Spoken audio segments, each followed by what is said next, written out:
So now we have to do these derivation power in AC circuits. हालांकि अब derivation तो course में नहीं है, बट आप एक बार मैथमेटिकल ट्रीटमेंट कर लेंगे तो आपको कंसेप्ट क्लियर हो जाएगा। डीसी सर्किट में हमारे पास पावर क्या होती है बेटा? Voltage into current. The same is the expression for power in the AC circuits. We have to do power in all the four types of circuits: pure R, pure L, pure C, and LCR. ठीक है? So first we do in the purely resistive circuit. So purely resistive circuit में हमें power करनी है, निकालनी है कि how much power is consumed। अगर आप AC को एक रेजिस्टर के क्रॉस फ्लो कराते हो तो आप क्या कितना वर्क डन आपको करना पड़ेगा, because against the obstruction offered by the resistor. हमें वर्क डन क्यों करना पड़ता है? बिकॉज हर सर्किट एलिमेंट कोई ना कोई ऑब्स्ट्रक्शन या कोई ना कोई ऑपोजिशन ऑफर करता है। रेजिस्टर ऑफर करता है, वो हमें पता है, वो हम इलेक्ट्रिसिटी से पढ़ते आ रहे हैं। Obstruction to the flow of current is due to the collision of the electrons with the lattice ions. तो वही सब फिनोमिना की वजह से the resistor is opposing the flow of AC current. तो उस ऑपोजिशन के अगेंस्ट अगर हम चाहते हैं कि हम एक रेजिस्टर में एसी को सेटअप करें, हम फ्लो कराएं, तो हमें कितना वर्क करना पड़ेगा। पावर कंजम्पशन होती है तभी तो हमारे इलेक्ट्रिसिटी के बिल्स आते हैं, नहीं तो हम इलेक्ट्रिसिटी यूज करते रहे हमें बिल्स ही नहीं देने पड़ेंगे, बिकॉज अगर हमें वर्क ही नहीं करना। But that is against the law of conservation of energy. So अगर आपको वन फॉर्म ऑफ एनर्जी चाहिए तो आपको अनदर फॉर्म ऑफ एनर्जी को यूज करना पड़ेगा। सो प्योरली रेजिस्टिव सर्किट में वोल्टेज हमारी क्या होती है? V naught sine omega t. तो करंट क्या होगा? Current and voltage are in the same phase. जो एक मेन कंसेप्ट हमें याद रखना है while deriving this, की voltage and current will be in the same phase. So V is V naught sine omega T, I is equal to I naught sine omega t. तो power हमारी क्या होती है बेटा? Voltage into current. Power is rate of doing work. Fine.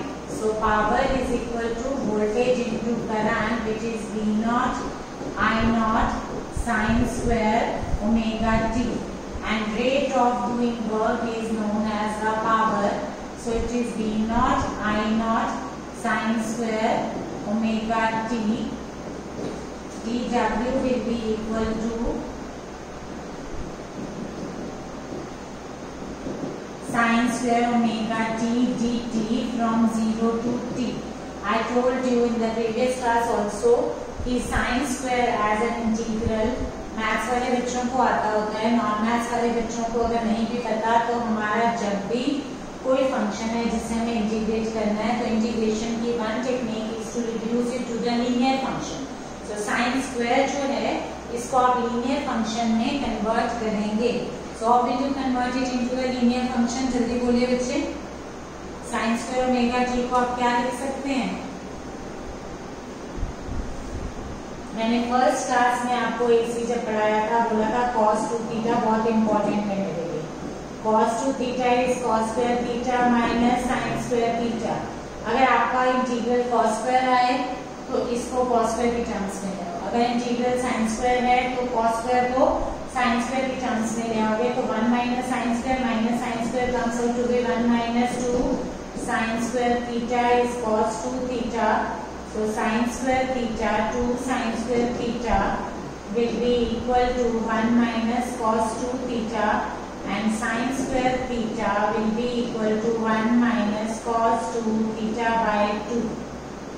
A very disappointing response from the non-medical students if they are not able to answer this.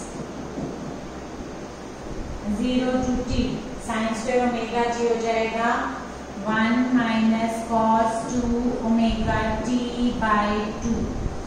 Theta is equal to omega t. Omega is equal to theta by t. So theta is equal to omega t. तो जहाँ जहाँ हमारे पास theta आता है वहाँ omega लिख लेते हैं, ओमेगा टी।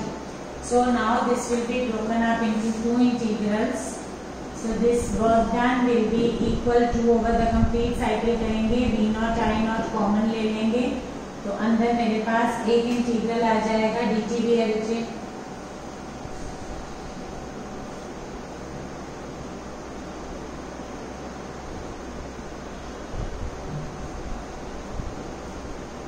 सो हमारे पास आ जाएगा integral V naught I naught by 2 I am taking common. One will be integral dt 0 to t.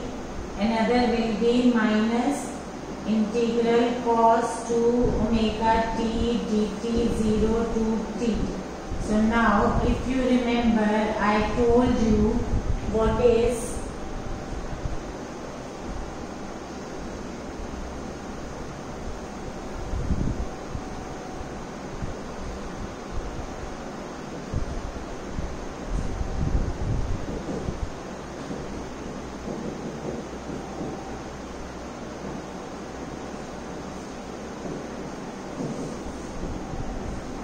cos 2 omega t dt 0 to t. क्या होता है बच्चे, जल्दी बोलिए।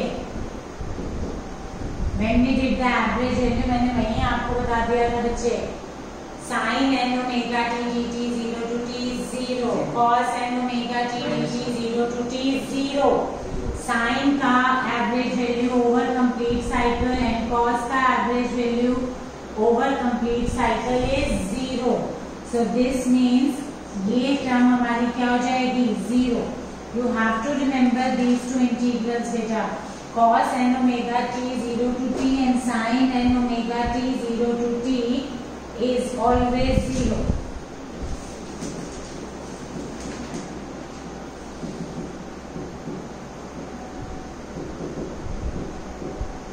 बच्चे क्योंकि साइन के एक साइकिल में अगर एवरेज वैल्यू 0 है तो n साइकिल्स में भी 0 ही आएगी। The same is the situation with the cos। cos की भी cos n omega t dt 0 to t limit होना बहुत जरूरी है, is equal to 0। sin n omega t dt 0 to t and cos n omega t dt 0 to t is 0। So this term goes away। So we are left with work done is equal to V naught I naught by 2 dt का integral t limit 0 to t put करेंगे तो t minus 0। So V naught I naught by 2 into t is the work done। तो work done per unit time will be equal to V naught I naught by 2, to which I can write V naught by root 2 and I naught by root 2, and further I can write Vrms into Irms। So the purely resistive circuit में जो हमारी power होती है उसका आप V naught I naught by 2 भी याद कर सकते हैं और Vrms into Irms। और अगर आप इस डेरिवेशन को कंपेयर करेंगे to the definition of RMS value तो आपको याद है बच्चे हमने क्या बोला था, I told you that RMS value is that value of steady current which is going to produce the same amount of heat in the given circuit when passed for the same time. तो यानी ये उसकी effective value थी। तो DC circuit की power क्या होती है, वोल्टेज इनटू करंट। तो एसी सर्किट की पावर क्या होगी, V effective into I effective only in case of resistor, क्योंकि इसमें करंट और वोल्टेज क्या थे, सेम फेज में थे। तो जो बिहेवियर रेजिस्टर का डीसी के क्रॉस होता है सिमिलर बिहेवियर उसका एसी के क्रॉस होता है, इसलिए VI की जगह Vrms इनटू Irms आ गया। Is this point clear to you? Vrms into Irms।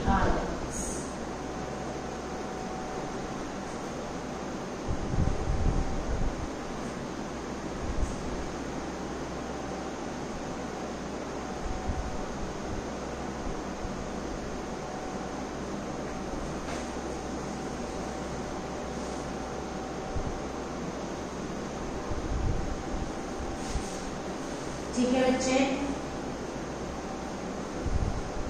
Voltage current same phase है। चले आगे। ये इंटीग्रल मैंने सॉल्व नहीं किया, ये मैं पहले एक बार करके दिखा चुकी हूँ आपको। अब डेरिवेशंस हैं भी नहीं, आप डायरेक्ट ही लिख देते हैं। अब तो डेरिवेशन ही नहीं है तो डायरेक्ट लिखने की जरूरत भी नहीं है, but still you should know what is the cos n omega t sin n omega t over the complete cycle there average value is 0। जितना पॉजिटिव हाफ है बच्चे उतना ही नेगेटिव हाफ है। इसमें भी जितना पॉजिटिव हाफ है उतना ही नेगेटिव हाफ है, तो average value over the complete cycle comes out to be equal to 0. तो sin theta over complete cycle average value 0, cos theta 0. So now we come to the power in pure L.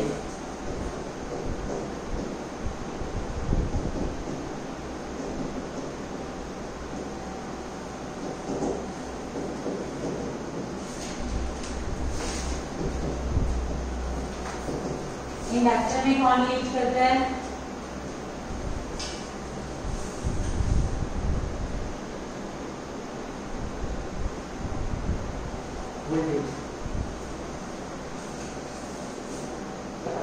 कितनी देर लगनी नहीं चाहिए देर? Capacitor में current, inductor में voltage.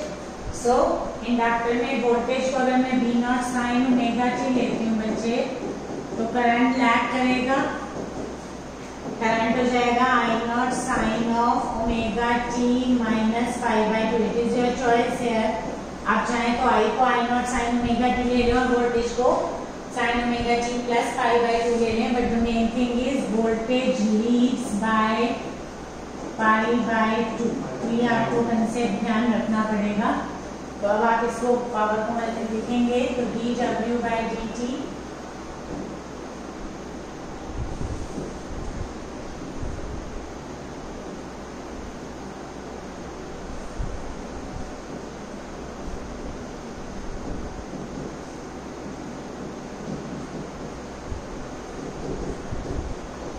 what is sin omega t minus pi by 2?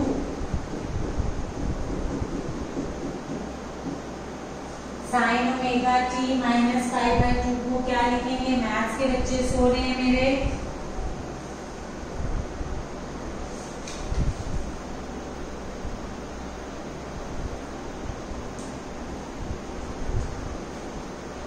और बेटा resistive circuit को हम नॉन इंडक्टिव सर्किट भी बोलते हैं.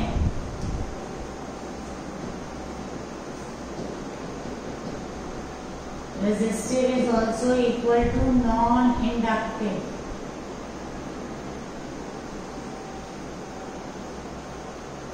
हाँ जी, जल्दी बताएं. फर्स्ट क्वाड्रेंट है, सेकेंड है. Sine of minus theta is minus sine theta. पहले तो इसको पाई बाय 2 की टर्म्स में लेकर आओ, तो इसको अलग से डील करूं मैं. सो I will be equal to I naught with a negative sign. Because sin of minus theta is minus sin theta. ये फॉर्मूला लगेगा. तो इसको मैं pi by 2 minus omega t लिखना चाहती हूँ. तो this will be minus I naught into sine of 90 minus omega t. And what is 90 minus theta? Sine of 90 minus theta is cos theta. First quadrant में sine all the terms are positive. Is it और not? जल्दी बोलिए. ठीक है बच्चे, maths वाले बच्चे.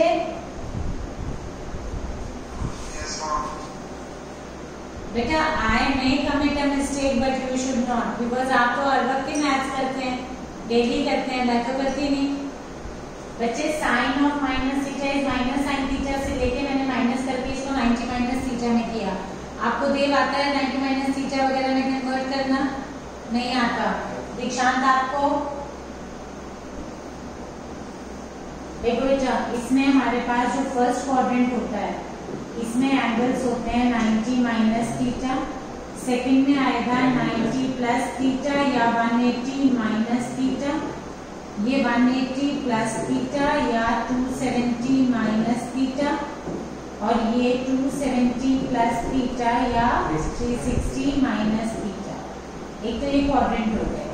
Next, after school to college all silver tea cups. इसका मतलब ये हुआ कि फर्स्ट क्वाड्रेंट में जो भी एंगल 90 माइनस थीटा होता है तो सारी टी रेशियोज पॉजिटिव होती है. सेकेंड क्वाड्रेंट में सिर्फ साइन पॉजिटिव है. हमें जो इसमें ध्यान रखना है, जो ये हमने एक बना दिया, this is a, all are positive. Silver sine is positive. tan is positive, cos is positive. ठीक है, और एक चीज जो हमें ध्यान रखनी है वो ये कि 90 प्लस माइनस थीटा और 270 प्लस माइनस थीटा, जब भी आपके पास 90 प्लस माइनस थीटा होगा या 270 प्लस माइनस थीटा होगा तो टी रेशियोज चेंज होंगी। चेंज कैसे होंगी? Sine will become cos and cos will become sine. जैसे ये था साइन ऑफ 90 माइनस थीटा, तो साइन ऑफ 90 माइनस थीटा मेरा क्या हो जाएगा? Cos theta. और अगर इसको मैं जैसे सपोज करो मेरा 120 एंगल है, ठीक है, 120 एंगल सेकंड क्वाड्रेंट में, तो सेकंड क्वाड्रेंट में मैं 120 को 180 माइनस 60 भी लिख सकती हूँ। अगर मुझे cos 120 की वैल्यू चाहिए तो मैं इसको cos ऑफ 90 प्लस 30 भी लिख सकती हूँ और cos ऑफ 180 माइनस 60 भी लिख सकती हूँ। अगर मैंने इस फॉर्म में लिखा 90 प्लस माइनस थीटा तो cos विल बिकम साइन, और अगर मैंने 180 माइनस थीटा की टर्म्स में रखा तो cos will remain the cos होगी। पहले तो ये लिखो। अब साइन लगाएंगे 90 प्लस थीटा, सेकंड क्वाड्रेंट है, सेकंड क्वाड्रेंट में cos मेरा क्या होता है? नेगेटिव, तो this will be minus sine 30। ये भी cos ही है तो this will be minus cos 60। अब आपको पता है कि साइन 30 और cos 60 is one and the same thing, value वही आएगी। बट अगर आपने उसको 9 because sign 30 is 1/2, cos 60 is also 1/2, तो चाहे आप उसको 180 माइनस 60 लिखो, चाहे आप उसको 90 प्लस 30 लिखो, answer will be same. But 90 plus minus theta में आपकी टी रेशियो चेंज होती है, 270 प्लस माइनस थीटा में टी रेशियो चेंज होती है, बाकी दोनों में इन दोनों में चेंज नहीं होती। ठीक है, अब आप ये एक्सप्रेशन क्लियर हो गया आपको। तो अब मेरे पास जो पावर आ गई, I can write here in place of sine of omega t minus π/2, I can write this expression I is equal to minus I0 cos omega t. Fine. So I get dw is minus V0 I0 sin omega t cos omega t dt. इसको हम next page पे ले जाते हैं and then we will integrate. कुछ नहीं करना, power की डेरिवेशंस बहुत सिंपल हैं। पावर में हमें सिर्फ वोल्टेज इनटू करंट करना है। रेजिस्टेंस में current and voltage are in the same phase, तो सेम फेज में लिख लिया। इंडक्टर में ईएमएफ में लीड करता है, ईएमएफ लीड करता है, तो ईएमएफ 90 अहेड कर दिया। चाहे ओमेगा टी प्लस π/2 लिखो, वोल्टेज और करंट लिखो साइन ओमेगा टी, या वोल्टेज साइन ओमेगा टी और current sine omega t minus π/2, answer में कोई फर्क नहीं आएगा। तो अब हमारे पास जो आ गया वो dw is minus V0 I0 sign omega t cos omega t dt।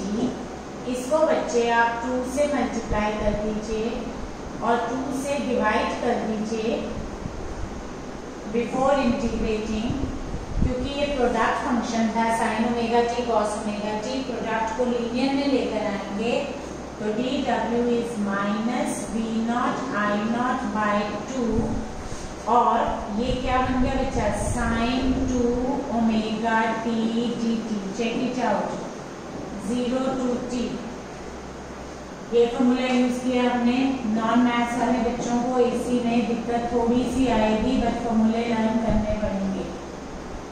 2 sin theta cos theta is practically sin 2 theta. Fine.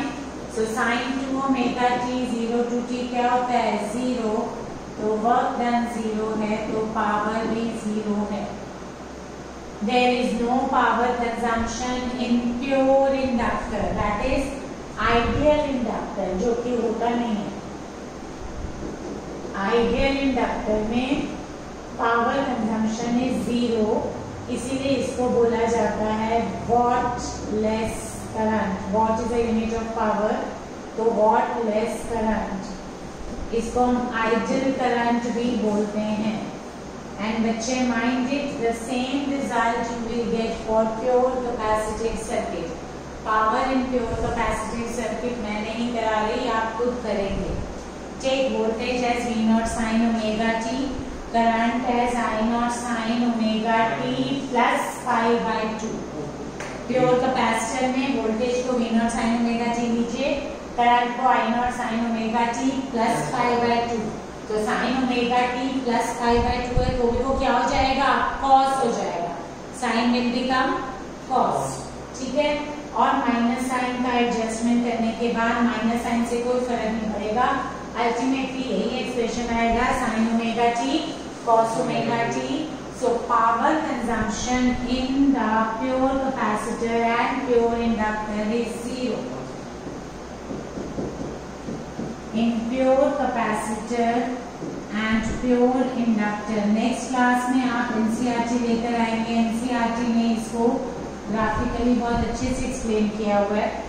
In pure capacitor and pure inductor, power is 0. What is Watt-less current? Watt-less current is a current which passes through the L and C. तो इसका मतलब ये हुआ कि अगर मुझे inductor में AC पास कराना है और कैपेसिटर में AC पास कराना है तो मुझे कोई वर्क नहीं करना पड़ेगा, यानी हमारा इलेक्ट्रिसिटी बिल आना ही नहीं चाहिए. बट वो आता है बिकॉज हमारे पास कभी भी प्योर इंडक्टर नहीं होते, हमें LR सर्किट ही मिलते हैं. क्योंकि इंडक्टर किससे बना हुआ है, वायर से बना हुआ है, उसकी रेजिस्टेंस होगी ही सही. हमारे पास प्योर कैपेसिटर नहीं होते, हमारे पास CR सर्किट होते हैं. तो इसलिए हमारी पावर कंजम्पशन होती है बट कम होती है. It is because of this reason. ये तो प्योर हो गया. प्रैक्टिकली रियल इंडक्टर और रियल कैपेसिटर में, रियल मीन्स LR सर्किट होगा वो, और रियल कैपेसिटर जो है वो CR सर्किट होगा. Power is not 0 but it is less than power consumption of resistance. Power consumption of L or C is less than the power consumption of resistor. It is because of this reason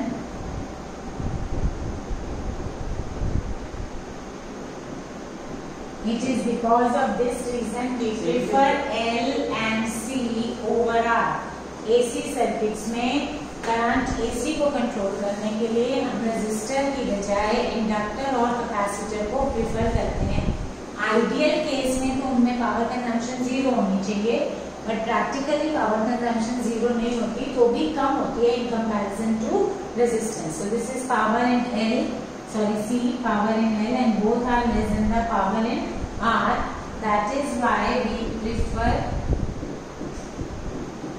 L or C to control AC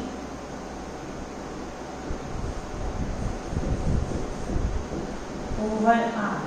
R की बजाय हम AC control करने के लिए L या C को prefer करते हैं.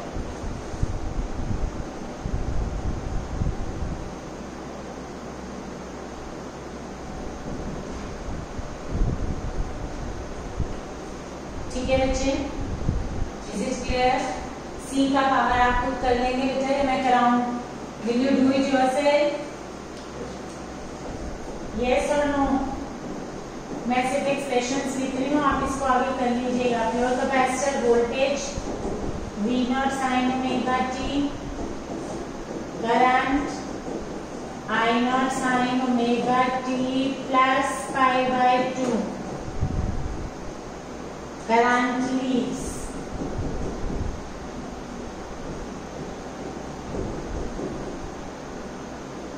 So this becomes V is V0 sin omega t, but I will become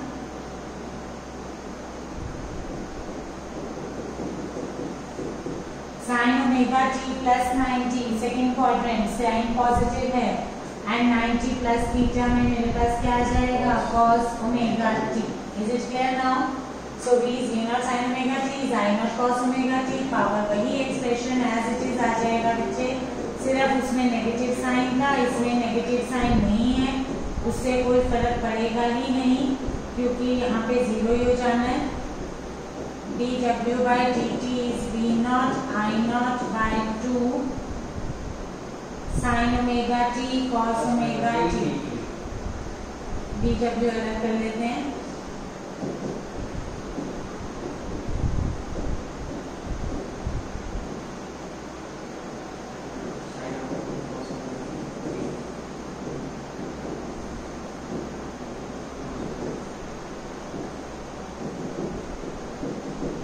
So this is sin 2 omega t। बेटा ये तो आपने इंटीग्रल्स बिल्कुल याद ही करने हैं।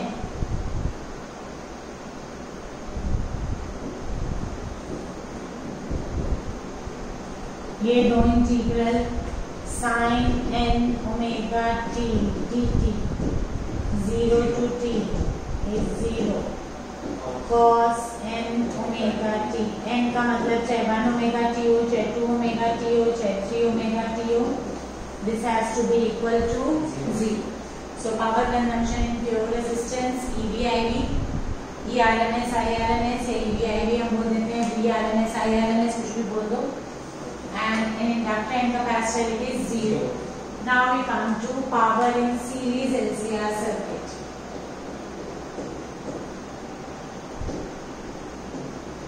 In the next class we will finish it। हमारे पास एक जनरेटर रहता है और एक LC oscillation।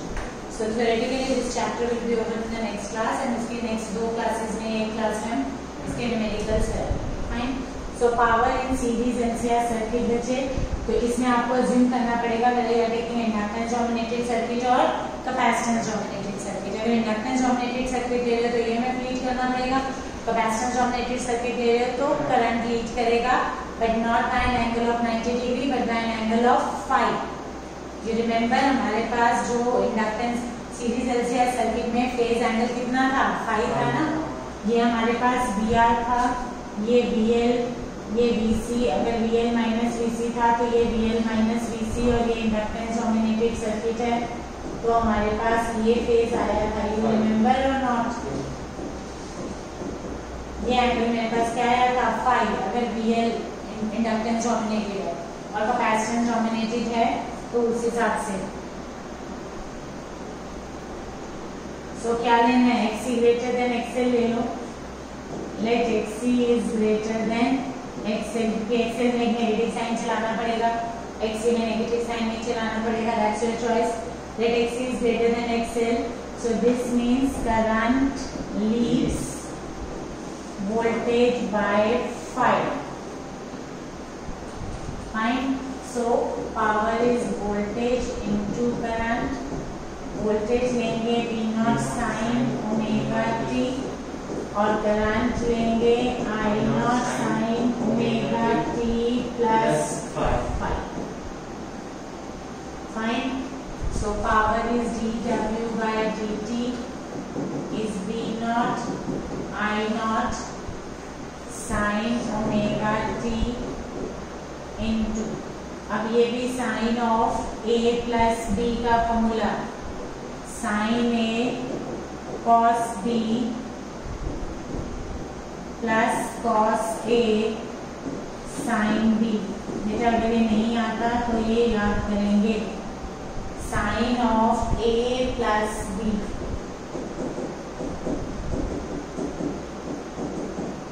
Omega t A हो गया और फाई B हो गया। ठीक है, तो ये हमारे पास फॉर्मूला हो जाएगा sine A cos B plus cos A sine B। ये फॉर्मूला लगाया हमने यहाँ पे। अब इसको खोलेंगे तो dW will be V naught I naught sin square omega t sin omega t sin omega t sin square omega t cos phi plus sin omega t cos omega t। बेटा जो दो इंटीग्रल हमने पहले किए, एक resistor में किया और एक L और C में किया, वो दोनों यहाँ पे हमें मिल गए इनटू dt। एक वहां पे हमारा आया था साइन ए कॉस बी, और एक आया था साइन स्क्वायर, रेजिस्टर में किया था तो साइन स्क्वायर आया था, इंडक्टर और कैपेसिटर में sine omega t cos omega t था। So integrating d W will be V naught I naught, एक इंटीग्रल आ जाएगा बच्चे sine square omega t cos phi d t 0 to t, और दूसरा इंटीग्रल आ जाएगा इसको 2 से मल्टीप्लाई और 2 से डिवाइड करके 2 sine omega t cos omega t d t 0 to t। Is this point clear to you? ये फिर से मेरा क्या बन जाएगा sine 2 omega t integral 0 to t 1/2 dt and this will vanish। ये खत्म हो गया। अब बचा ये वाला, तो इसमें आएगा v नॉट आई नॉट तो है ही है, इंटीग्रल cos फाई भी बाहर कर दो तो अंदर sine square omega t dt बचा। Sine square omega t dt को हमने क्या लिखा था 1 minus cos 2 omega t by 2।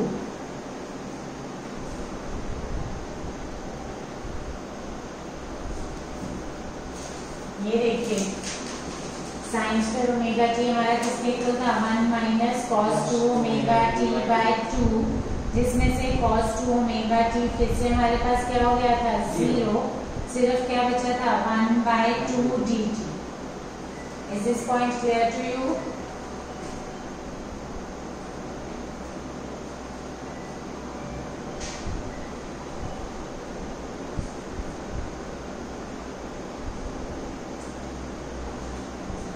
तो साइन स्क्वायर ओमेगा टी को हम फिर से ब्रेकअप करेंगे तो this will be 1 minus cos 2 omega t by 2 into d t, जिसमें से cos 2 omega t d t फिर से क्या हो जाएगा 0 to t था, तो सिर्फ क्या बचेगा बेटा 1/2 D T.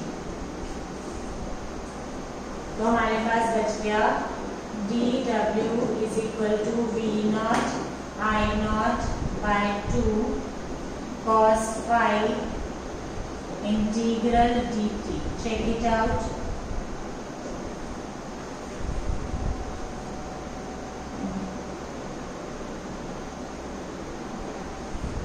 v naught I naught cos phi 1 minus cos 2 omega t dt by 2। ठीक है, तो हमारे पास बच गया work done is equal to v not I not cos phi by 2 into integral dt 0 to t, और एक हमारे पास था cos 2 omega t dt 0 to t बाय 2। तो ये तो हमारे पास वैसे ही क्या हो गया खत्म, तो सिर्फ यही बचेगा हमारे पास। सो दिस वॉज, मतलब इसमें वैसे v नॉट आई नॉट भी आएगा, इसको यहाँ लिखने की जरूरत नहीं है, but you should know that this term has vanished. Now we have v not by root 2 I not by root 2 cos phi into t and work done पर यूनिट टाइम। t को इधर ले आइए वापस, पहले हमने dt इधर किया था, फिर वापस t इधर लाएंगे। Power is Vrms Irms into cos phi। अब बच्चे आप यही एक जनरल एक्सप्रेशन याद कर लेंगे ना तो भी आपका सब हो जाएगा। हमने क्या क्या किया अभी तक, सारी पावर्स को अगर हम करें प्योर रेजिस्टिव, जिसको मैं नॉन इंडक्टिव भी बोलती हूँ,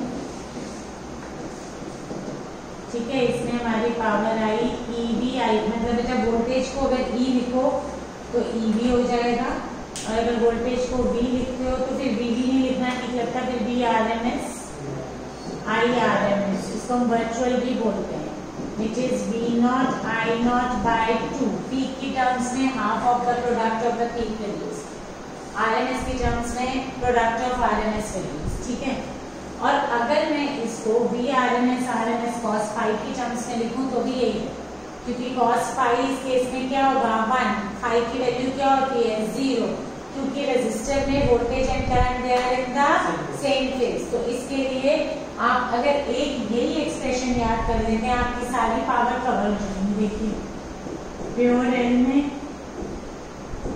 पावर इज 0, प्योर सी में पावर इज 0, ठीक है। और एलसीआर में यही एक मेन एक्सप्रेशन है हमारा V R M S I R M S cos phi.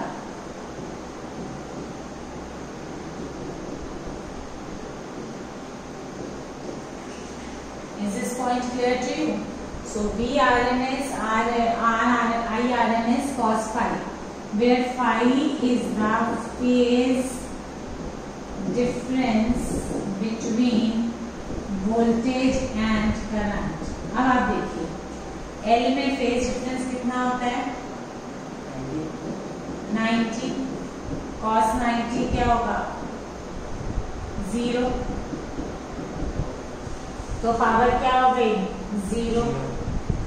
सी में भी यही है, फेज डिफरेंस तो 90 है, चाहे करंट लीड करे चाहे वोल्टेज लीड करे, फेज डिफरेंस तो 90 है ना बेटा। तो एल और सी दोनों में ही, इसमें अगर आप फाई की वैल्यू 90 पुट करते हो तो 0 आ गया, और अगर आर लेते हो तो आर में फाई की वैल्यू क्या है 0, because voltage and current they are in the same phase.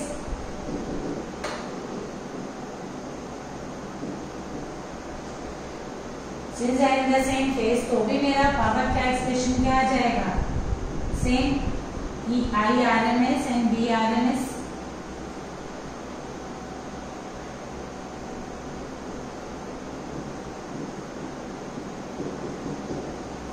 तो बेटा ये अगर आपको एक एक्सप्रेशन याद है तो सब हो जाएगा। सो मेन आपको याद रखना है power is V R M S I R M S cos phi, where phi is the phase difference between voltage and current. अगर रेजिस्टेंस है तो फेज डिफरेंस 0 है, इंडक्टर है तो फेज डिफरेंस 90 है, कैपेसिटर है तो फेज डिफरेंस 90 है।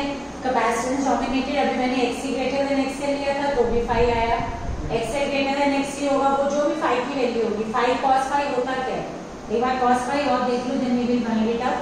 अगर हम इम्पीडेंस ट्रायंगल देखेंगे तो ये मेरे पास आर था बच्चे, ये मेरे पास एक्सएल माइनस एक्सी था, और ये मेरे पास प्रैक्टिकली क्या था Z, और ये एंगल क्या था फाई।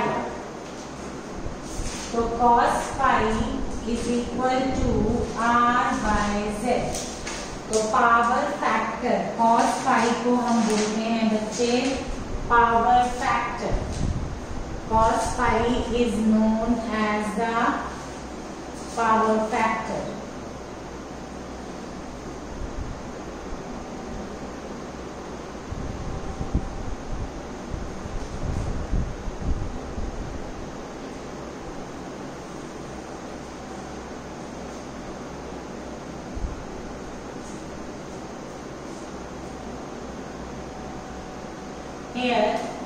ये जो एक cos फाई है इसको हम डिफाइन करेंगे एज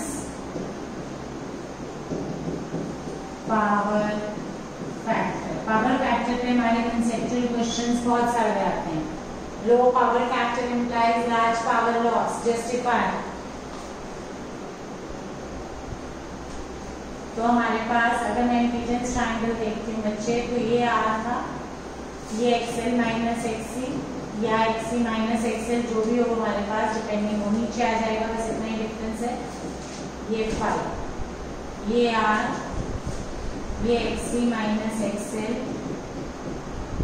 और ये जेड, ये phi. So cos phi both cases में हमारे पास क्या आता है बेटा cos phi which is power factor is known as R by Z। अब Z जो है वो इस बात पे डिपेंड करेगा कि आपका सर्किट कैसा है। अगर आपका LR सर्किट है तो वो under the root of LCR है, तो Z हो जाएगा under the root of R² plus XL minus XC का होल स्क्वायर। और अगर LR है तो accordingly Z will be equal to under the root of R square plus XL का स्क्वायर। और CR है तो it will be under the root of R square plus XC square. बेटा जैसे न्यूमेरिकल्स होंगे हमें वैसे ही वैल्यू लेनी पड़ेगी, but power factor will always be R by Z। तो पावर फैक्टर की एक डेफिनेशन हम और लिखते हैं। पावर हमारी थी VV जिसको हम बोलते हैं इंटू कॉस फाई, मतलब RMS को वर्चुअल वैल्यू भी बोलते हैं, तो इसलिए मैंने यहाँ वर्चुअल भी लिखा है। तो cos phi is basically equal to true power upon virtual power. एक ये डेफिनेशन भी हमारी आ जाती है। Practically cos phi is E by VVIP।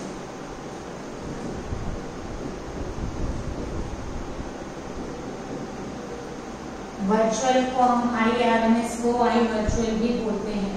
So from here we can also have true power upon the virtual power. अगर power factor low होगा, a low power factor implies a large power loss justifies। इसका answer चाहिए मुझे अगली class में। I am going to answer it now। देखिए question, a low power factor for transportation while transporting the electrical energy, the low power factor implies the large power loss। बच्चे next class में NCERT लेकर आएंगे। We have to do the numericals also and then we will do the LC circuit from NCERT also। ठीक है बच्चे, अभी आपका theoretically generator रह गया और LC oscillation. LC oscillation ideally हमारे कोर्स में भी नहीं है, बट क्वालिटेटिवली मुझे बताना है।